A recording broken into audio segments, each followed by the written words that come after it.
Oigan, cada semana estamos pasando lista a compañeras y compañeros de la Facultad de Ciencias de la Comunicación para hacer una charla de sus publicaciones, de sus recientes libros. En esta ocasión me da muchísimo gusto recibir a la doctora Olivia Castillo.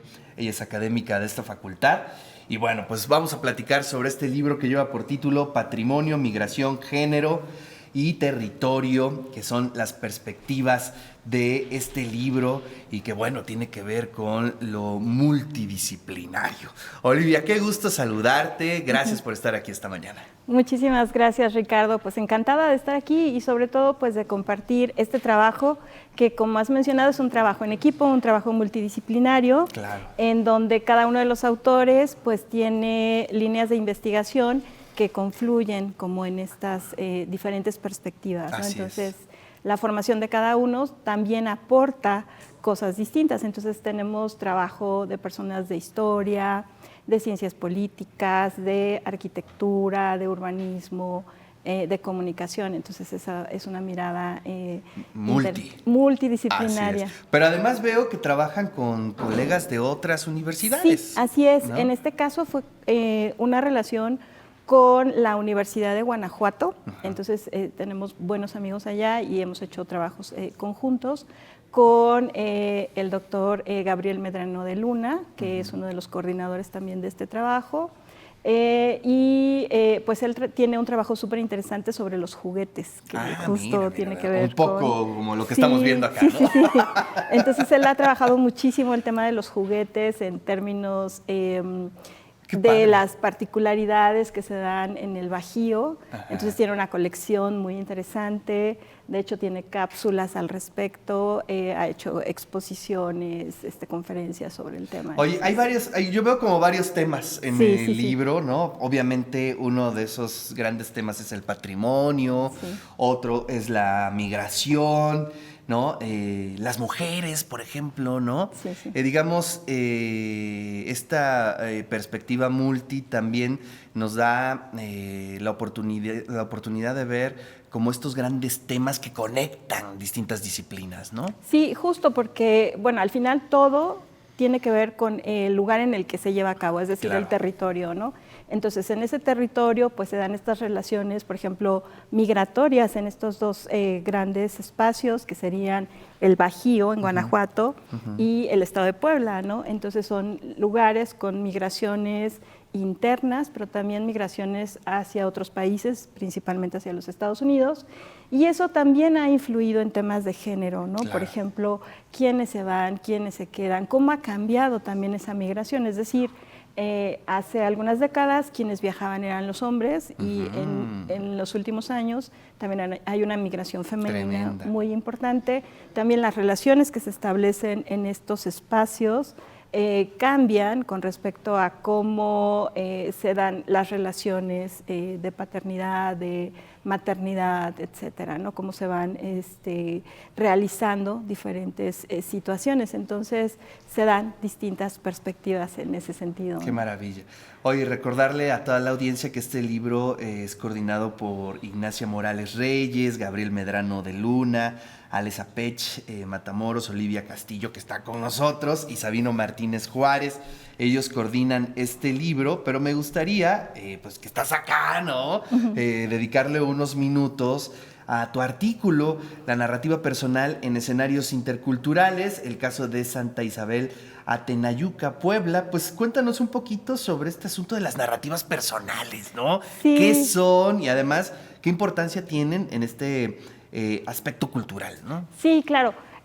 Pues este trabajo tiene una mirada etnográfica con entrevistas semiestructuradas a personas adultas de más de 70 años. En este sentido, el lugar, el territorio en el que se lleva a cabo este estudio, pertenece a la Mixteca poblana y en esta región, geográficamente, digamos, tendría más una influencia de la lengua inguigua o también llamada popoloca, que se ve como en esta parte de Tlacotepec y también como en Tepeji de Rodríguez, pero esto estaría al centro y la lengua que se hablaba en el siglo XX, en la primera mitad del siglo XX, era el náhuatl. Pero hay toda este cambio en donde en una generación, digamos, estas personas de más de 70 años ya no hablan náhuatl, lo recuerdan como parte de su experiencia con sus padres, con sus abuelos, pero la lengua dejó de hablarse. No obstante, la cosmovisión no. Entonces podemos ver las fiestas, los rituales, sí, todo, ¿no? Y también como mucho de esta experiencia oral, es decir, las historias que se cuentan a través de esta oralidad y que quienes las recuerdan son las personas adultas mayores. De hecho, este trabajo también está derivando en otro que está en proceso, justo para que algunas de estas historias, una de las historias que está allí, que está narrada por uno de estos adultos mayores, la estamos llevando también con un chico de artes visuales para volverlo un cuento, es decir, para preservar justo estas historias que se fueron desarrollando en esta experiencia. Entonces, por un lado te hablan también de cómo se vive en ese espacio, de los temas que les preocupan, de cómo, por ejemplo, topográficamente puedes hablar de espacios que todavía conservan los nombres en náhuatl, aunque la lengua no se hable, sí cómo se nombra, ¿no? Y cómo está como esta experiencia, también ves vestigios era como una parte, al igual que en la parte de Tehuacán, que hay como vestigios de lo que era el mar. Entonces, por ejemplo, en el cerro puedes encontrar de pronto algunas figuras como petrificadas de lo que encontrarías como conchas, como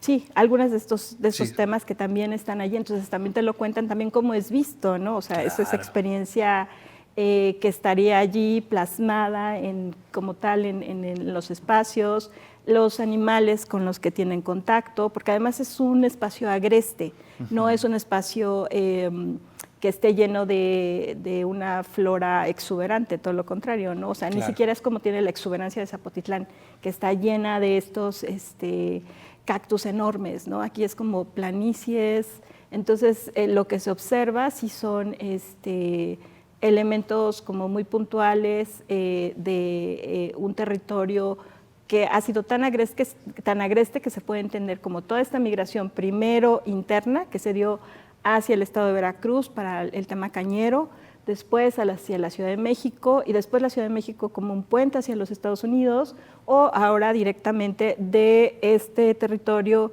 hacia los Estados Unidos, hacia diferentes regiones, no a una en particular, no solo a Nueva York, por ejemplo, que sí es parte de otras regiones, sino aquí van a Nevada, Miami, a diferentes lugares. Oye, hacer un artículo de esto seguramente, pues sí, es muy interesante podernos meter, ¿no? Carácter etnográfico. Y finalmente, ¿con qué te quedaste? ¿Qué aprendiste de Santa Isabel Atenayuca? Pues yo creo que reconocí como muchos elementos que además es algo que me llamó muchísimo la atención, fue cómo se conectan las historias orales en diferentes culturas.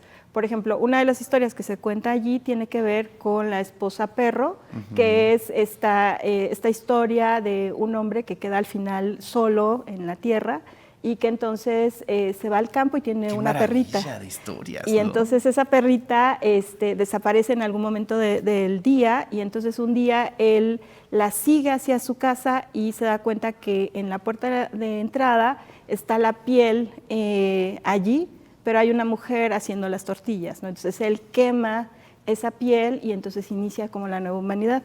Y a mí me llamó muchísimo la atención que, por ejemplo, cuando lees a Prop y ves a la rana Saretna, ¿no?